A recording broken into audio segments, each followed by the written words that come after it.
Welcome to this episode of the Heartbeat for Hire podcast. I feature Olympians, CEOs, disruptors, authors, professional athletes, and the best of the best, where they share their stories of resilience with my lens on leadership and culture.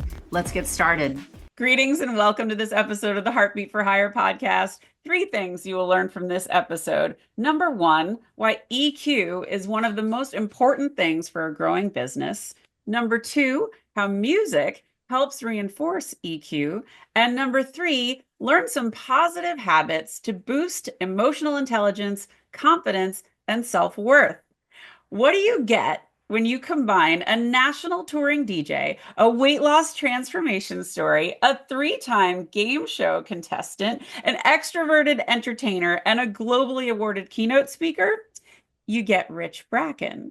Rich is a phenomenal combo of heart, wit, smarts, experience, and when he delivers a keynote, you will not forget it. Rich, welcome to the show. Oh my gosh, I need a copy of that intro. I've never heard myself introduced like that. Number 1, it's fantastic and flattering, but number 2, holy cow, I am a convoluted mess of disco ball and energy. You So are perfection, and I'm so happy you're here. So every show I start the same, and I mean, you have to do this, but please share a little of your story. yeah, I mean, you hit the high notes, right? But I am a global keynote speaker. I speak on emotional intelligence predominantly. I also work as an executive coach. I work with top tier executives, also some celebrities as well on executive presence, public speaking. But then I also MC. I do events, hosting events, and then you hit on it, the DJing piece of it. Had a 25-year history touring clubs and festivals, got to open for Avicii and Kelly Rowland. So wonderful history, but now I'm bringing the DJ factor of me back into the world Yes, through my keynotes, and then also some of my clients are booking me to DJ their events as well. So I love it. I'm having a blast in life, and I couldn't be happier to be here today. Oh, well, that just speaks to my heart because I really love when my guests are having a great time, and I knew we would. Oh yes. So I think I would love to start the show by talking about the way that you keynote, because Mhm. this is something you and I bonded on really quickly, and I just think it's so unusual, it's so creative, and it really, really resonates with folks. So can you explain how you use music? To really inspire, I'm guessing like a business audience mostly. Yeah, mostly businesses. I work with conferences, different organizations, and companies as well. I do a lot of sales kickoffs. And so, as I was growing my brand as a speaker, I got to a point where I was being booked consistently, but you hit that plateau, right? Sure. What is that thing that's going to take you to the next level? So, while I talk about emotional intelligence, there are hundreds of emotional intelligence or adjacent speakers in the world. So, what's going to set me apart? And so I was brainstorming with a good friend of mine who's a top tier keynote speaker, and she said, "Well, don't you talk about music quite a bit?" I said, "Yeah." She said, "Well, didn't you have a history as a DJ, right?" And she goes, "Yeah." She goes, "How can you weave music actually into your presentation?" Yeah.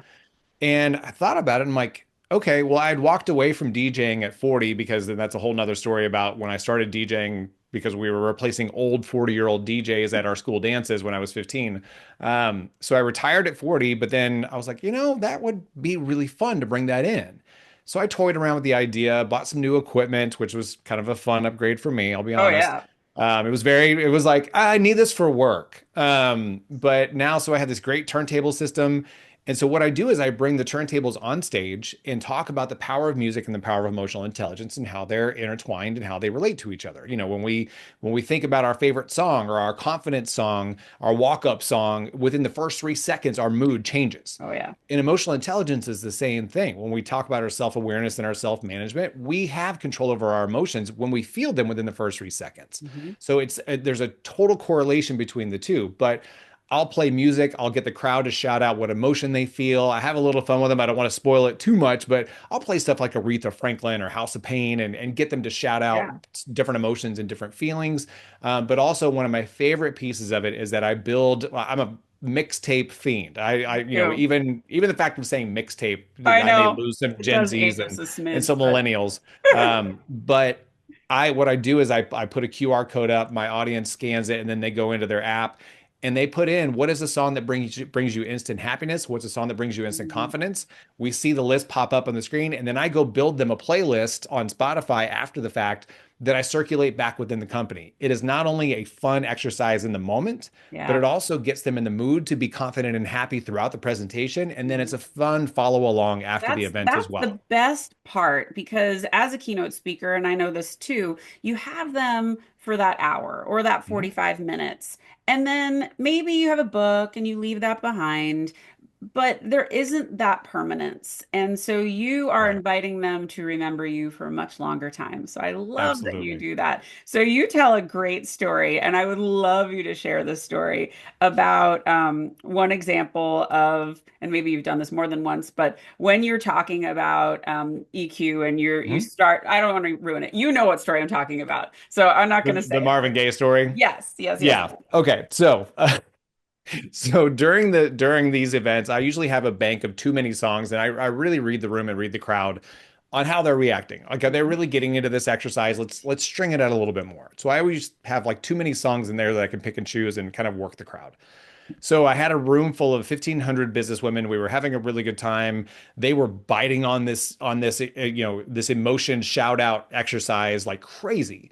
So I'm guiding them along and I'm doing a happy song and a party song and an angry song and a sad song. And then I said, okay, this is the one that I need you to shout at the loudest. I don't know how this is going to go, but I need you to shout out whatever emotion you feel as loud as you possibly can. And I played that first three notes of let's get it on that wah, wah, wah, and I shut it off and the room erupted. And I was like, no, no, no, no, no. I don't want to hear that. No, no, no, no. Like, keep your freak flag to yourself. Let it fly internally. So I did this, and the room just erupted, and it was so much fun. And I will say, in a moment of vulnerability, after the event was done, I got the feedback. I got all the reviews and the survey from the Sure. audience, and there was a woman who gave me a 1-star review. And in that review, she said, "I thought the choice of Marvin Gaye was inappropriate." Which, I validate her opinion. I totally, I hear you. Okay. I, but it was the combination of the two comments. I thought Marvin Gaye was inappropriate. And also, I gave out glow sticks to everybody. So there are 1,500 glow sticks in the room. Yeah. She goes, I broke my glow stick and it went all over my dress and ruined my dress. So I was like, Okay, that's a you problem. I'm like, chicken and the egg here. Like, did Marvin Gaye cause you to Don't break think the that was my glow fault, stick but or okay. Oh my did the God. glow stick break before Marvin Gaye or did it break during Marvin? Like, I'm That's not quite sure. No hilarious. judgment, but at the same time, like, I also realized quickly as a keynote speaker, you're not going to make everybody happy. I had No. 1,500 people in the room and one person didn't like me. I hate that anybody doesn't like me, but at the same time, if 1,499 other people are having a good time, I can't change what You you're can't. coming in and out of the room with. You can't. And the other thing that everybody has to understand is you can't be attached to the outcome. Right. So all you can do is know that you were hired for your expertise, you were hired for your zone of genius, and you will deliver on that. And you Right. can't make everybody happy. There are going to be people with their arms crossed who Mhm. don't want to play, who don't want to shout out emotions, and maybe they don't really have a comfortable feeling with their own emotions, so Right. they can't do it. Um, well, okay. So let's talk a little bit about EQ and Mhm. why EQ is important to business. I mean, listen, this is the Heartbeat for Hire podcast. You know, Right. I believe this. Oh, And yes. I've certainly experienced this leading big teams um, and just leading organizations. The best leaders understand EQ, Mhm. but Mhm. share your perspective. Yeah, you hit the nail on the head. That EQ to me is the number one skill that any organization, any leader, any company, anybody needs to upskill as Yeah. quickly as possible. Number one, because you can. The nice thing about emotional intelligence is that you can actually raise it no Oh, matter yeah. how low it is. If you're breaking glow sticks, you may want to work on these things. Um, The anger issues. Again, no judgment, but hey, call it what it is. But when organizations raise their emotional intelligence, there are a myriad of benefits. And what I will say, first and foremost, is the fact that anybody's personal, professional, their behavior, their performance is based predominantly in emotional intelligence. 60% of your performance is based on your emotional intelligence. So your Right. knowledge, your skills, your experience, all of that is about 40% of what you do. Now, we could think of, and I to ask this question all the time to the audience, think about somebody that is very smart but is kind of a hothead or Sure. difficult to communicate with or doesn't share information or holds grudges. We all have worked with those people. We all can identify them, right? I mean, Yep. I guarantee you some people are viscerally reacting right now listening to this. But it's those people that are going to have a very limited run of success. because they can't communicate. They Right. can't collaborate. They're not very persuasive. They're not predictable. They're volatile in their emotions. And so that's hard to manage. But when you talk about things like team engagement, you're going to get more innovation and more collaboration Yeah. out of your teams, over 60% increase in that. The fact that you've got your culture is going to be determined by your emotional intelligence of your leaders, Yeah. to the point of about 72% of your perception of your company is based upon your emotional intelligence Yeah. of your leaders. So if you That's think about organizations that you either work in or are going to go work for, those are the ones that if you look at the culture, it yes. is really driven from the top. Right. Are But I your talk leaders about, cool, calm, and collected? Are they collaborative? Do they care? mhm. Those kinds of things that people overlook all the time. Is my leader empathetic? That's an underrated skill that not many people are like, well, they get things done. They're driving profit. They're driving revenue. Yeah, but are people leaving Right. left and right because people don't feel cared for or seen or heard? That's I a talk bigger about problem. that. I talk about that all the time because, when you ask someone, how's your job? And they're answering directly how they feel about their boss. And Correct. you become the topic of dinner conversation the moment you become their leader. And Hmm. so make sure those conversations are good. And I had a leader who fired me. Hmm. And she told me, she says, you have really strong EQ. I don't have that. I'm like, yeah, no shit. You don't. And everyone knew it. And she was Right. unpredictable. She was volatile. My team would say to me, what can we do to get her off your back? What do you need from us? How can we Hmm. protect you? Because we love you as our boss. Right. And it was a really dramatic exit Hmm. because A, nobody saw it coming, but B, everybody saw that I was a threat to her because Hmm. she couldn't relate. She couldn't emote. She Right. couldn't meet people where they are. She wanted to be very transactional and she wanted me to be a micromanager, something I would Hmm. never, ever do. Right. And So, we have that in common too. Like I got fired from a job too, but from someone that is very credentialed, very yeah, experienced, has zero EQ. yeah, She doesn't ask questions. She doesn't care. She sees things that are outside of her understanding as a threat instead of saying, tell me more yeah, about that. And I think yeah. that's the other thing that leaders need to do more that raises, and I know we're going to get to emotional intelligence raising tactics here in a little bit, Mm, but while we're on the topic of corporate culture and leadership culture, asking questions is so critical. yeah, I work with teams all the time. I'm coaching different groups at different companies. And when I talk with the leaders or I talk with their team and I ask them, does this person ask questions? Well, no. They just they tell us what is going on or they assume things. They don't ask questions. I'm like, asking questions ties into empathy, ties into caring and making sure that your team is seen and heard. Now, yeah, yes, lead and be have some decision-making gravitas, but the fact that you're not including your team in any of these decisions says a lot about you as a leader and a lot about you as a collaborator. yeah. I think that's really important. I always kind of shared, I'm not the smartest person in the room. You all are in Mhm. the trenches. What other ways can we do this? And it created this sense of psychological safety, this space for people to try new things. And I called my teams mavericks and hustlers. I wanted Mhm. them to think differently about themselves. I wanted them to recognize that we didn't all have the answers. I certainly didn't. And that I Mhm. welcomed those answers. And Right. you can't get there if you have no EQ. And the Right. people that don't have EQ also manage up very Mhm. well. Mhm. So it's very hard to uncover what's really going on the teams. Um, Right. and people feel threatened and they don't feel safe, and so they won't speak up. And yeah, it creates a bit of a vacuum of joy and inspiration. And Yeah. that's a sad, sad thing. I mean, listen, we spend 60% of our lives, if not more, doing our job. So isn't it better to enjoy it? Isn't it better to Right. be inspired? That's what I Well, want for the and if world. you think as a leader, let's just say you have a team of 10 people that work with you. There are 10 different perspectives. There are 10 different insights. There are 10 different That's right. people that are resources to you for new ideas. One of my favorite things to encourage leaders to do is book some time every month. Maybe it's an hour for your team just to either together or individually have creative thought time. Yeah. Go break something. Go challenge Hmm. something. Go look at a system or a process or something that we do Yeah. that could be improved because so many times we're just doing the things and pushing the boat along and not paying attention to where improvements can be made. But if you allow your team to have that time, I you're agree. giving them the creative freedom, you're giving them some different activities to do. And these are the people that are dealing with this stuff every single day. So if Yeah. I have somebody who's working in, let's just say, my CRM or my events process or my marketing process, and they're doing something every day that they're like, this is an inefficient system, but you're not Mhm. giving them the forum to explore that, to break it and put it back together, to Yeah. suggest improvements, you're literally not only suffocating opportunity, but Yeah. you're not tapping into the talents of the people that are around you. And it's not a threat. It Mhm. is your job as a leader is to grow the people around you, Yeah. create a successful team. Think about like all the successful NFL or college coaches in history. Those are the people that grow their assistants because they want them to go be head coaches somewhere else, but they're empowering them to be Yes. creative, to have a voice, to have some input. That is what you need to do as a business leader. Make Yeah, I sure the love people that. around you feel heard and seen.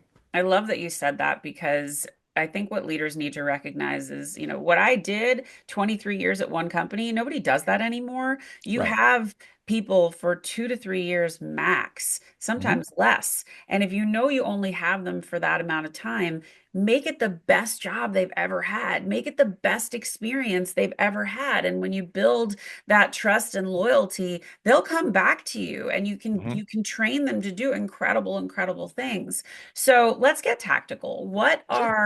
What are some things that leaders can be doing to really help fortify EQ across the business, but also self-worth and confidence and Mm-hmm. all of those things? Because you and I see this all the time. People Mm-hmm. that have great, great potential, but they're too afraid because of whatever's happened in their past, or maybe they're just shy, or they don't feel safe enough to share that they've got some great ideas. So what do you do?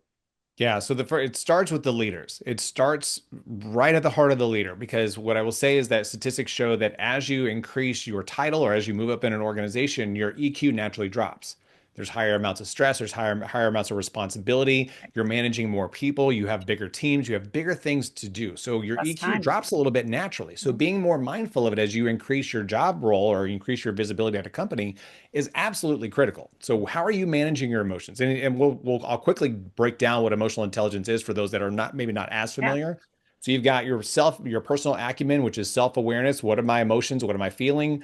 You've got your self-management. What am I doing with those emotions? You can still get upset and get angry. We were just talking before we started that I've had moments where I lose my cool. I talk about this sure. all the time, but I get upset, but it's what I do Everybody with it does. instead. Yeah, So that's your personal acumen. Your social acumen is self-aware or social awareness. How am I engaging other people? Am I a good active listener? Do I ask good questions? Do I care? Do I show empathy? And then all those things rolled in is relationship management. How are you on a scale? I always tell my audience, think about the first three people that you think of when you think of work. hmm, On a scale from 1 to 10, what are those relationships? How would you rate them? And if it's a 2, great. Maybe you only get it to a 5, and that's fine. I had people that were at 1s and 2s that I got into a 5, and I'm like, perfect. That's where I need them. all I we're gonna don't, get. they're not going to be my best friend. I do Yep, not care about their dog's birthday. I just want to make sure that I get my stuff done and they get their stuff done. We're good. It's yep, very transactional. yep. So, as leaders, we really need to focus in on our own emotional intelligence so that it has that downward effect. Mhm. Because if you are more secure, if you have better emotional intelligence, if you are more confident in who you are as a leader, you're not going to see people as a threat. You're going to want to support people. You're going to want to be empathetic. Your social awareness goes off the charts, which is what Mhm. empowers your team to be more engaged, to be more responsible and accountable for what they're doing because they feel, and I love the term psychological safety needs to be used every single day in Right? business.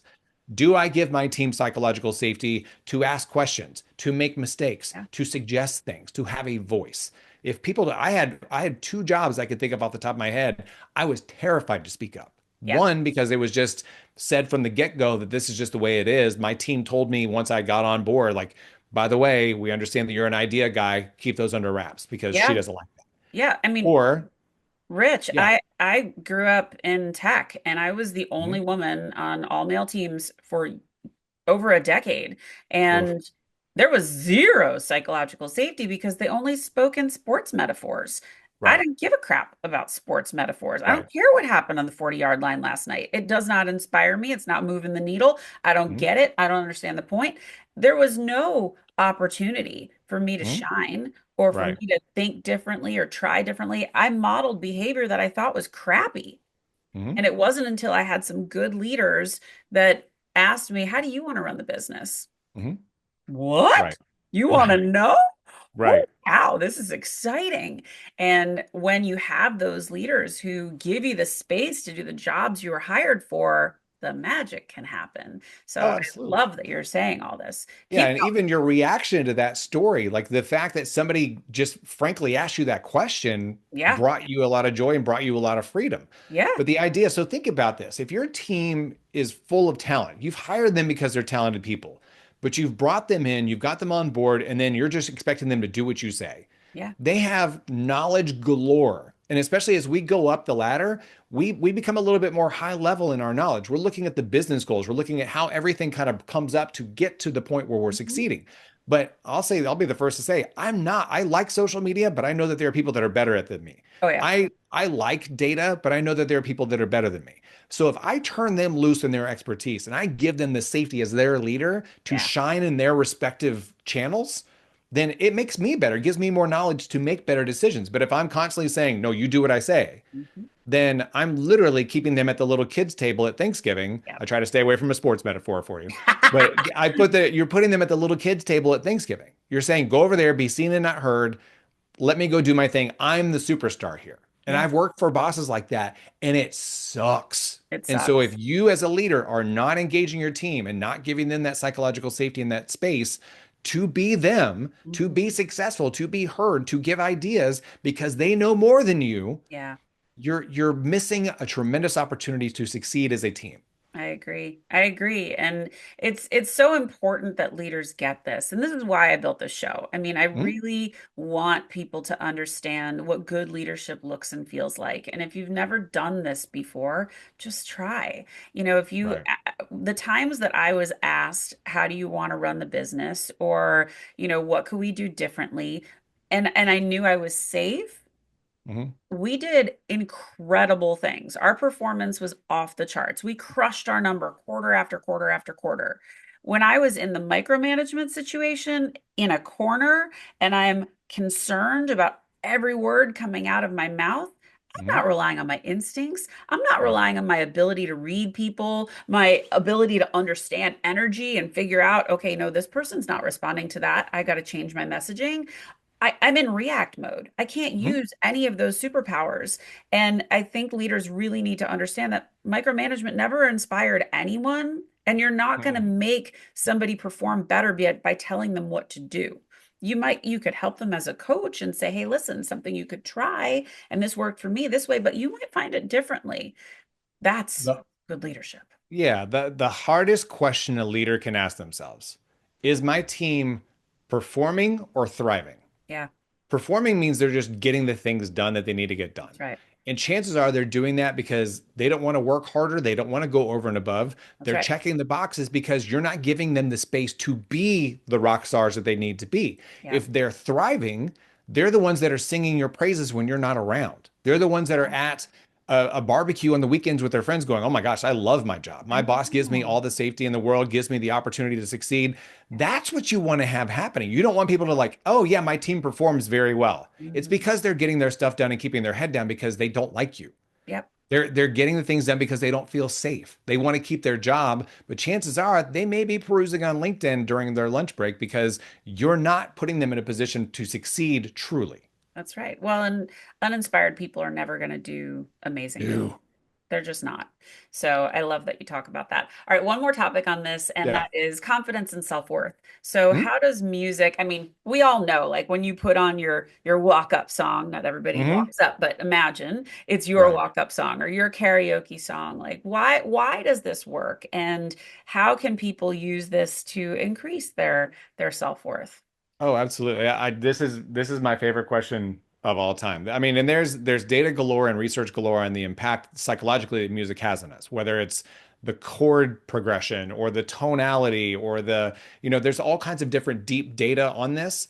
But when we think about just the high level, if you stopped and think like, what would you say your walk-up song is? No, I have a few, but I'm like 90s hip hop. I like I like work See, and it. I knew this was coming. That's why I set this I up. like edgy, gritty, beat pounding, get everyone on their feet kind of fired up moments. And then I toggle with like a little of the softer stuff, a little cooler, like a little saunter. So yeah, I have Right. I have a few, but that's kind of my Okay. vibe. We're gonna build a playlist after this. You and I are gonna build a Oh, confidence playlist between the two of us, between let's do 90, because that. I see you kind of a DMX-ish kind Mm. of maybe, I do love a little DMX, yeah. yeah. So you and I, so the follow along on this is that you and I are gonna build a playlist. But when we think about that confidence song, psychologically it changes our demeanor.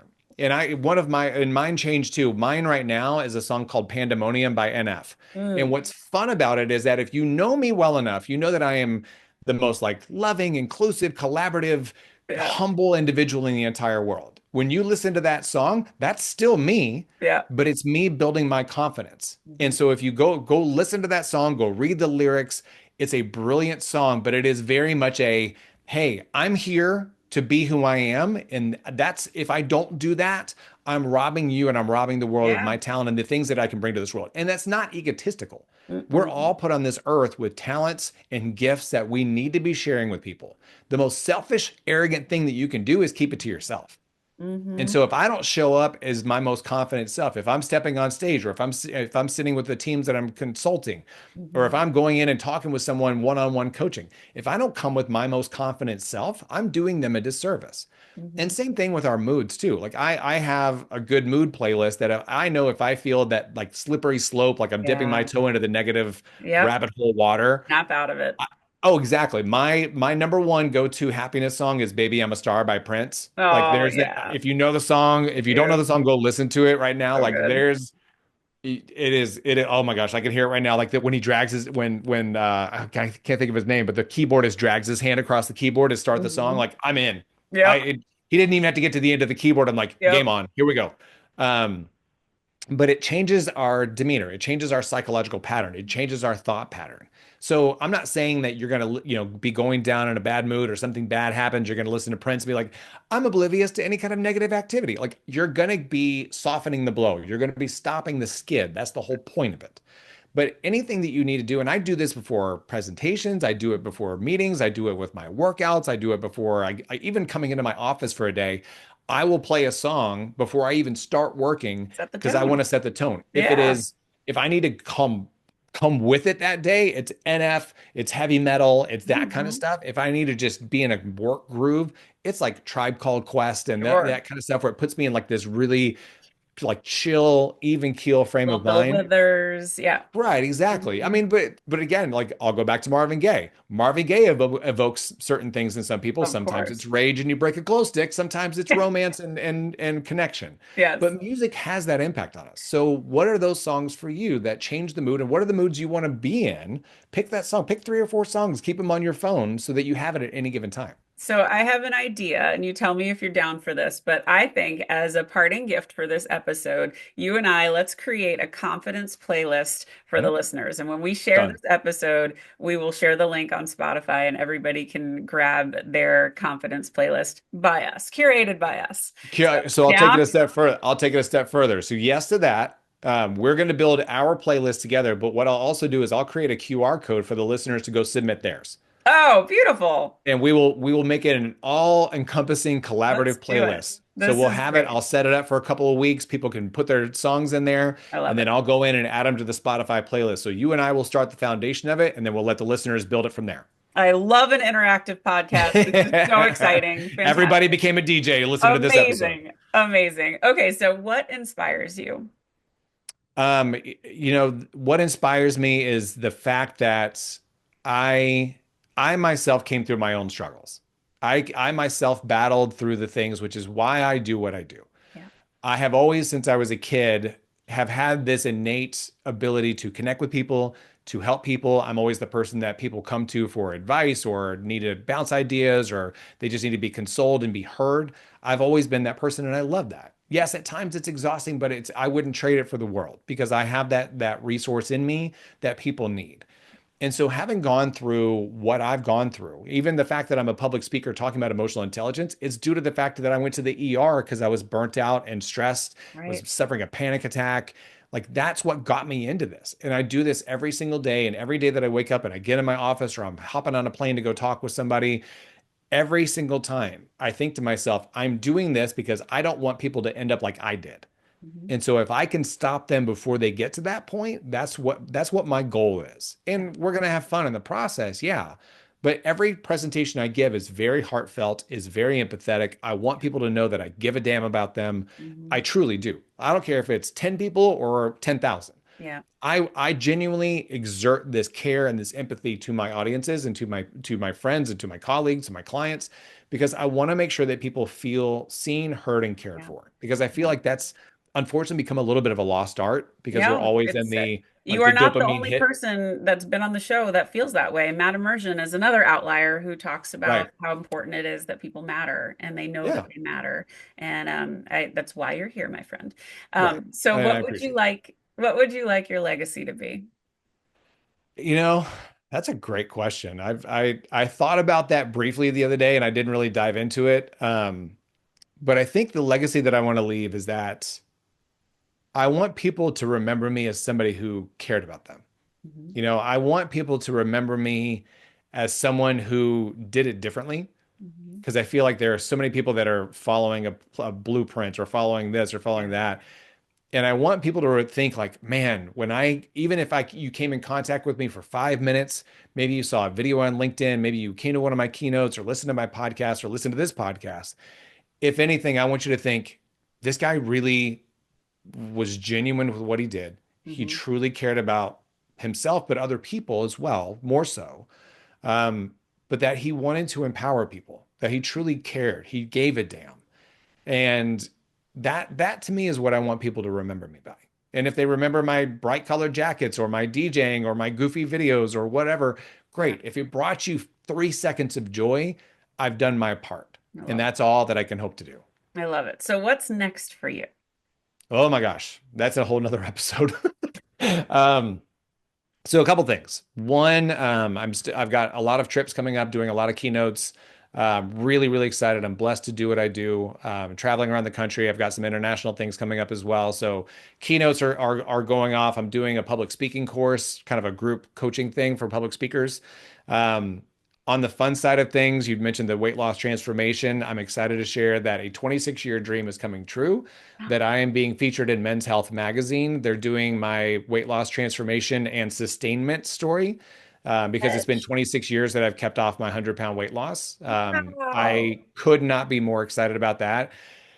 And then I may have to come back on a separate show because there's something that I can't talk about, but I'll Okay. say that it's tied into national television. Oh my gosh. Oh my So gosh. All stay right. tuned Well, for episode number two of okay. this collaboration. But I love it. I am over the moon about this other thing that I hate being that person like, oh my gosh, there's something That's big okay. coming. Hey, Sign listen. up, like Part of the art of doing these shows is to make people be interested and connect with right. them. So, which leads me to the next question. How can people find you? Yes, you can find me. It's not hard to find because I'm loud and bright and colorful. Go to richbracken.com. You can follow me. All my stuff is on there, social media, newsletter, podcast, everything you can find there. I'm always active on LinkedIn and Instagram, so you can find me on there. My links are on the website, but richbracken.com is the hub of everything. Perfect. You'll find TV appearances and things like that. Everything is in that one location. Well, my friend, this has been an absolute delight. Thank you so much. And I'm so excited for our playlist that we're going to build. I'm so Guys, excited. if you like this episode, please go and subscribe to the YouTube channel. Go leave a 5-star review at Apple or Spotify. It is so meaningful to the show. It's how I grow. We love what we're doing and building this show and giving you really great examples of leadership and culture and resilience. And my friend, this has been an absolute joy. So thank you Thank so, you so so much much. for having me. It's been a joy. I love talking to you anytime, but this has been fantastic, and I hope everybody out there loves it. But yes, go give a 5-star review right now. Yes, yes, yes. Everyone, go take care of each other. Have a great day and go lead with heart. Thanks for listening. Are you ready to elevate your leadership style and create an exceptional workplace that stands out from the crowd? I'm here to introduce you to a game-changing resource that will transform the way you lead and shape your company culture. It's time to embrace the power of top-down culture.